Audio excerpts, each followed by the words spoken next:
والصلاة والسلام على سيد الأنبياء والمرسلين وعلى آله وأصحابه الطيبين الطاهرين أما بعد فأعوذ بالله من الشيطان الرجيم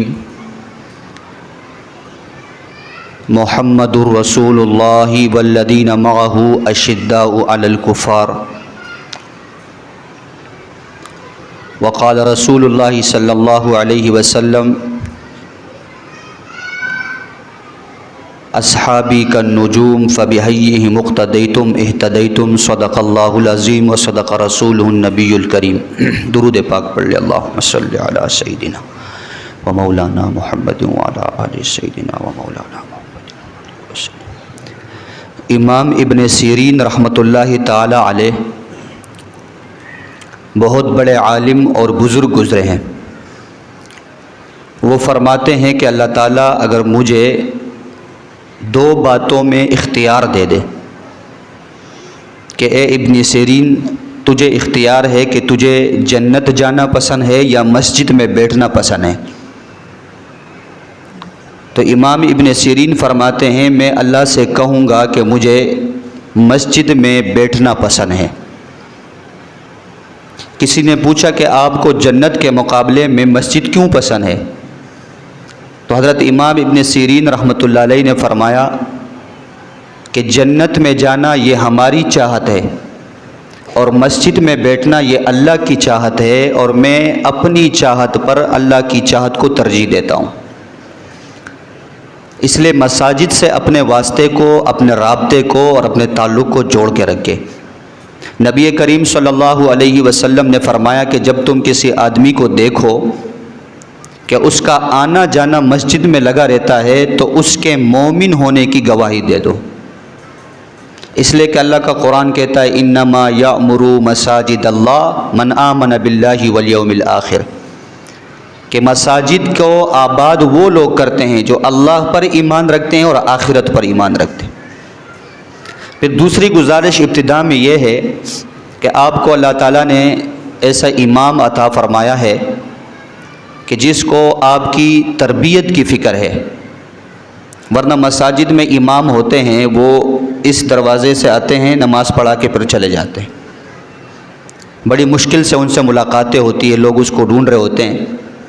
آپ اس پر اللہ کا شکر ادا کریں کہ میں تو حیران ہوا کہ روزانہ کے اعتبار سے، فہم رمضان کے اعتبار سے اس کورس کا انعقاد، یہ اللہ تعالیٰ ان کے عمر میں برکت عطا فرمائے اور آپ حضرات کی جو محبت ہے اس محبت کو ان کے ساتھ اور زیادہ عطا کریں۔ دیکھو، اپنے علاقے کو مضبوط بنانا ہے نا، تو اپنی مسجد کو مضبوط کرو، اور مسجد کو مضبوط بنانا ہے تو اپنے امام کو مضبوط کرو۔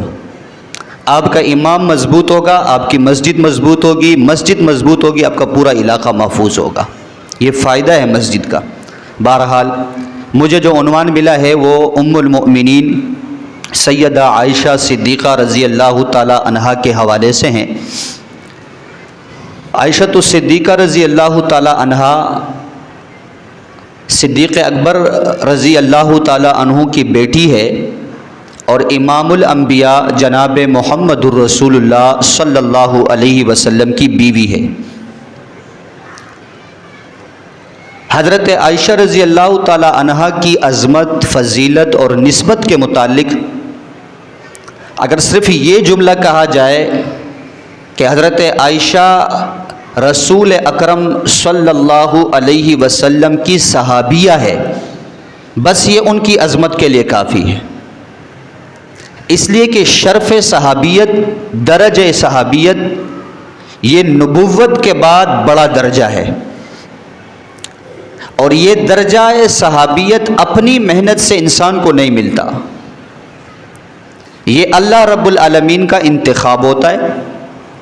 جس کو اللہ پسند کرتا ہے اسے محمد عربی کا صحابی بنا دیتا ہے، اور پھر یہ ایسا مرتبہ ہے کہ اس مرتبے کے مل جانے کے بعد انسان کے اعمال میں وزن پیدا ہو جاتا ہے، انسان کا عمل اس کے اندر انقلاب اور اس کے اندر اثر پیدا ہو جاتا ہے.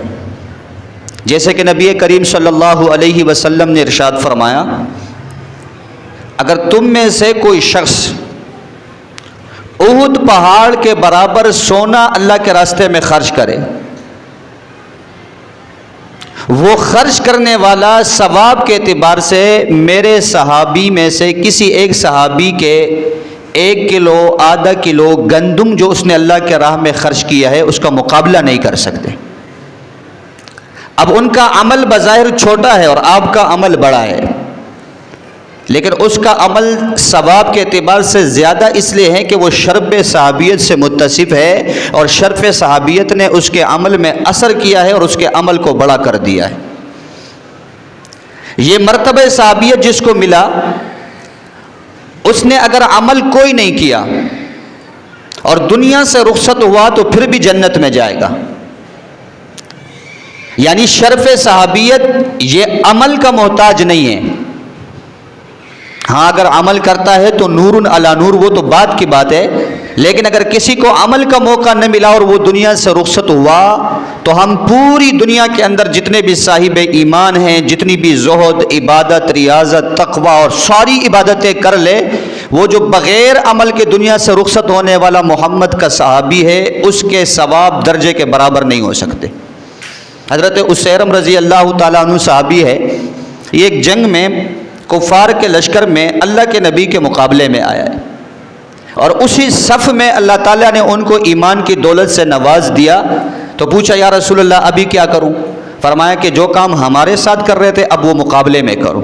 اور وہاں سے اس طرف آئے اور تھوڑی دیر کے بعد شہید ہو گئے. یہ حضور کا وہ صحابی ہے جس نے نماز کوئی نہیں پڑھی، روزہ کوئی نہیں رکھا، حج کوئی نہیں کیا، عمرہ کوئی نہیں کیا، زکوٰۃ کوئی نہیں دیا، عمل کوئی نہیں ہے، صرف یہ ہے کہ ایمان حضور پہ لایا، صحابی بنا اور جنت کا حقدار بن گیا. تو ام المؤمنین سیدہ عائشہ رضی اللہ تعالی عنہا کی عظمت، عزت، شرافت، مقام، درجہ اور مرتبے کے لیے یہی بات کافی ہے کہ وہ حضور کی صحابی ہے. پھر اللہ نے یہ نسبت عطا کر دی کہ وہ ابو بکر صدیق کی بیٹی ہے، پھر نبی پاک صلی اللہ علیہ وسلم کی بیوی ہے. اور جو نبی کی بیوی بن جائے تو سورۃ الاحزاب میں اللہ نے اپنا فیصلہ سنا دیا ہے، النبی اولیٰ بالمؤمنین من انفسہم وازواجہ امہاتہم، کہ نبی کا مقام یہ ہے کہ ہر مومن کے نزدیک نبی اپنی جان سے بھی زیادہ عزیز ہے، اور جو نبی کی بیویاں ہیں وہ ایمان والوں کی مائیں ہیں.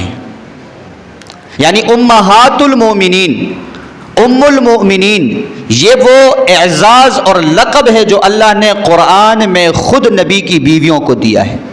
اس لیے ہم جتنے بھی صاحب ایمان ہیں ہم فخر سے کہتے ہیں کہ نبی کی ساری بیویاں اور خاص کر ام المؤمنین جس کا تذکرہ ہو رہا ہے یہ ہم سب ایمان والوں کی ماں ہے.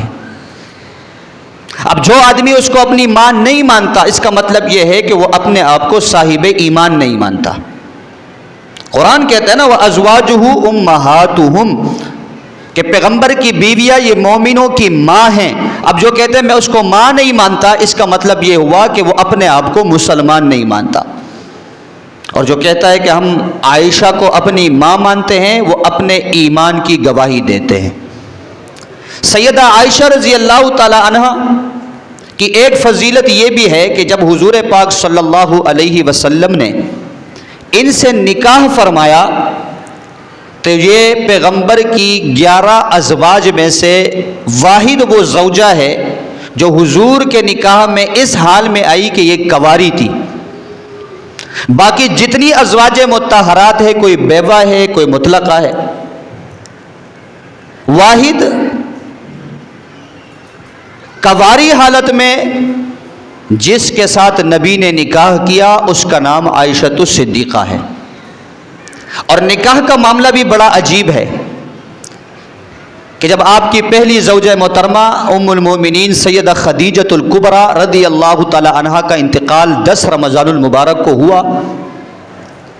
تو آپ صلی اللہ علیہ وسلم ام المومنین خدیجہ الکبریٰ کے انتقال کے بعد بڑے غمگین رہتے تھے. اور آپ کی غمگینی بجاتی اس لیے کہ یہ وہ بیوی تھی کہ جس نے ہر مشکل میں نبی پاک صلی اللہ علیہ وسلم کا ساتھ دیا تھا. اور اپنا سارا مال خدیجۃ الکبریٰ ایک تاجرہ عورت تھی، مالدار عورت تھی، متمول خاندان سے ان کا تعلق تھا، سارا خاندان حضور کے مال حضور کے قدموں میں رکھا اور دین اسلام پہ خرچ کیا. آپ کو تسلی دینے والی، آپ کا ہر معاملے میں ساتھ دینے والی، اس لیے حضور پاک صلی اللہ علیہ وسلم غمگین تھے. تو حضرت خولہ بنت حکیم رضی اللہ تعالی عنہا اللہ کے نبی کے پاس آئی اور کہا یا رسول اللہ، آپ کی غمگینی کی کیفیت ہے، آپ پریشان ہیں، آپ کے رفیق حیات آپ سے رخصت ہو گئی ہے. اگر آپ کسی بیوہ عورت سے شادی کرنا چاہتے ہیں تو حضرت سودا بنت زمعہ یہاں موجود ہے، میں جا کر ان سے بات کرتی ہوں، ان کا نکاح آپ سے کرا دوں گی. اور اگر کنواری لڑکی سے شادی کرنا چاہتے ہیں تو ابو بکر صدیق کی بیٹی عائشہ موجود ہے، میں ان سے بات کر لیتی ہوں. حضور پاک صلی اللہ علیہ وسلم نے فرمایا کہ آپ جا کے بات کریں.